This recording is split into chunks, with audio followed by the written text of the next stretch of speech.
we're here at Biltema, just gonna buy some coolant fluid. Check this weather out. It's just horrible, isn't it?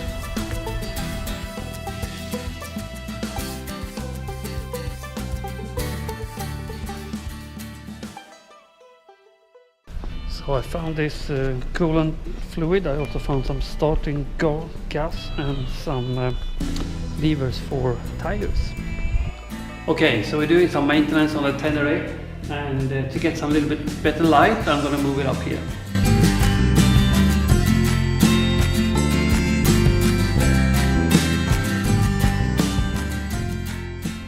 So the battery is behind this fairing here, so first thing we take this off.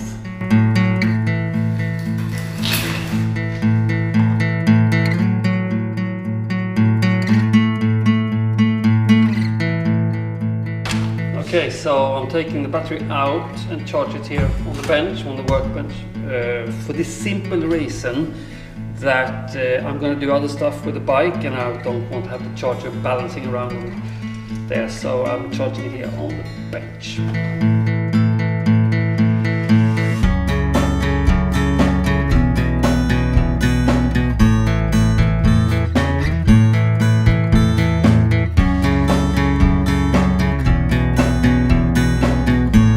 So I'm also changing the coolant fluid, and that's situated here behind this fairing. So I'm going to have to take away not the whole crash bar but this part here, remove the fairing and then fill up the coolant. I also need to take away this engine cover, so we'll start with that.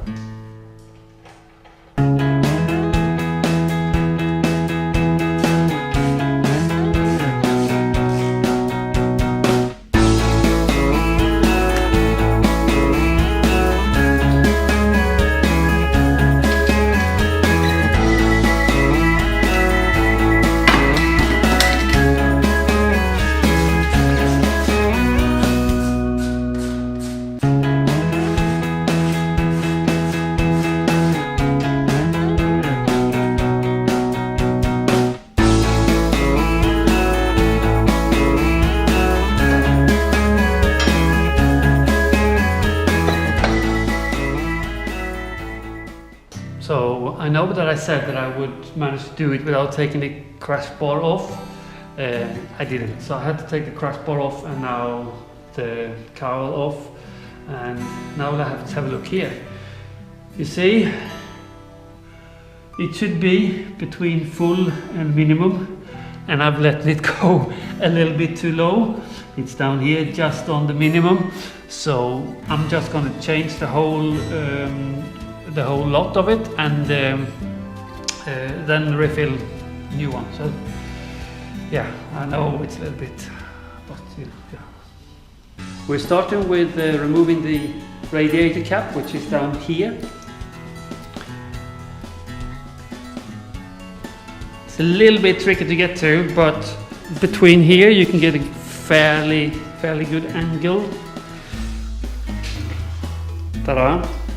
Then we remove the drain plug, which is down here. Make sure you have your container underneath.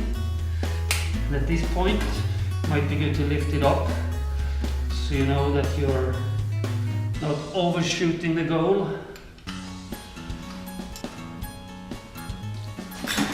Like I just did.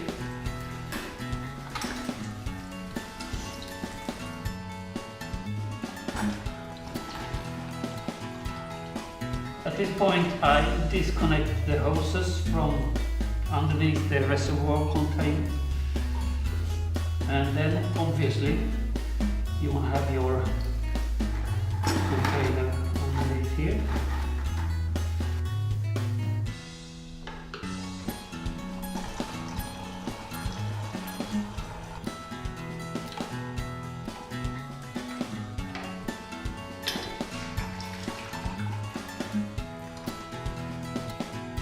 Now we're going to flush through the whole system with clean, fresh tap water.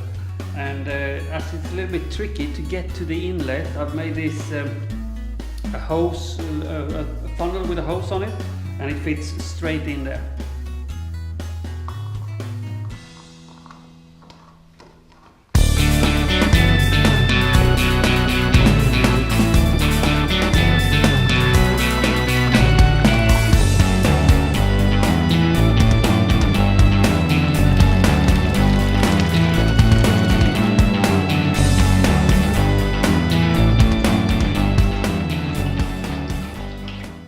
Now it's time to replace the drain plug, and this is important. You may clean the little seal here so it's not leaking, and this is pulled to exactly 1 Newton-meter torque, which is there. Time to reattach the hoses with a little clip.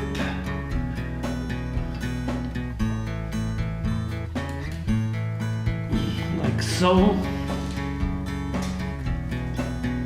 The coolant I'm using is this ethylene glycol based from Biltema, and it's down to 36 minus centigrade, and it's the one that I find online everywhere I look. It's what's supposed to be in here, and so I'm using it. The whole system holds about 1.2 liters, and in the reservoir tank it's 0.29 liters. So I'm starting to fill up here, and then we're coming to the reservoir tank later.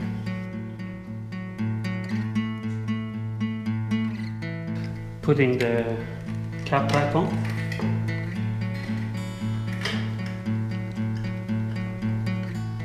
It's a bit tricky, but it gets there.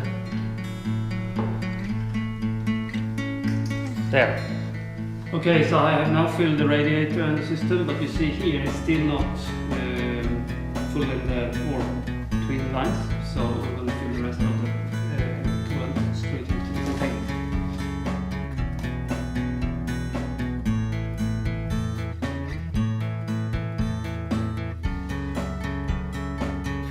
So there you go, straight on the maximum. What I do next is I start her up and I check for leaks and I check the levels and everything. But in order to do that, I first need to put the battery back in.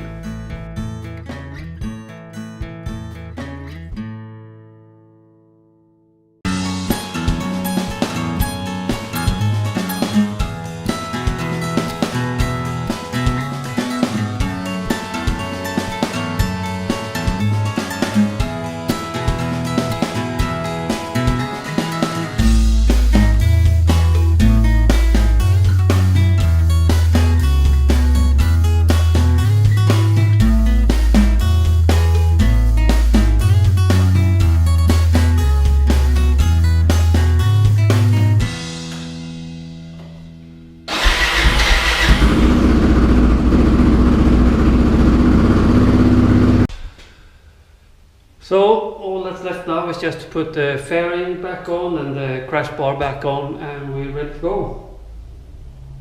Job done.